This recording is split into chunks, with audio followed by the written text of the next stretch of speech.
Hello everyone. सो RCB की जीत को देखते देखते मैं जा रही थी मेरी आबू धाबी लेओवर के लिए। बेंगलोर के टर्मिनल 2 से होकर मैं जा रही थी एयरक्राफ्ट की तरफ और मौसम भी उस दिन अच्छा ही था बिकॉज़ थोड़ा थोड़ा बारिश भी हो रहा था। और ये पहुंच गई थी मैं एयरक्राफ्ट में और हम कर रहे थे डेजर्ट। कैप्टन ने किया अनाउंस आरसीबी की जीत के लिए। इसी खुशी को सेलिब्रेट करने के लिए I got cup noodles from my crew. नहीं, ऐसे तो नहीं मिला था, मैं डेजर्ट कर रही थी इसलिए मुझे मिला था। तो फाइनली मैं पहुंच गई थी Abu Dhabi. The airport was so big and so pretty. Hotel में जाने के वक्त भी रास्ता बहुत ही अच्छा लग रहा था और उसके बाद देखते देखते हो गई थी सुबह और हम पहुंच गए थे होटल। ये था हमारा होटल का रूम और फिर हमने लिया था कुछ वक्त के लिए रेस्ट। फिर एक अच्छे व्यू के साथ मैं और मेरी क्रू कर रहे थे ब्रेकफास्ट भी अच्छा था और व्यू के बारे में तो कुछ नहीं कह सकते बिकॉज मेरे पास वर्ड नहीं है ऐसे एक्सप्लेन करने के लिए। It was that nice.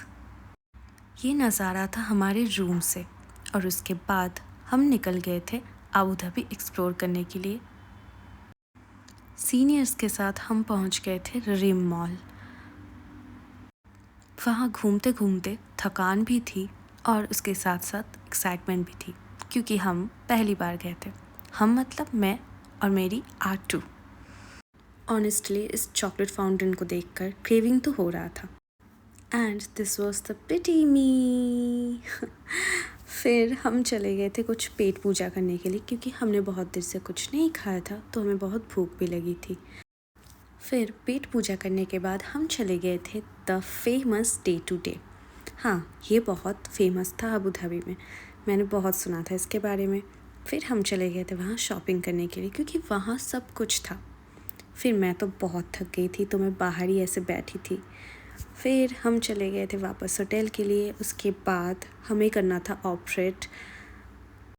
हम जा रहे थे एयरपोर्ट क्योंकि हमें ऑपरेट करना था 2 sector, Abu Dhabi to Calicut to Bangalore.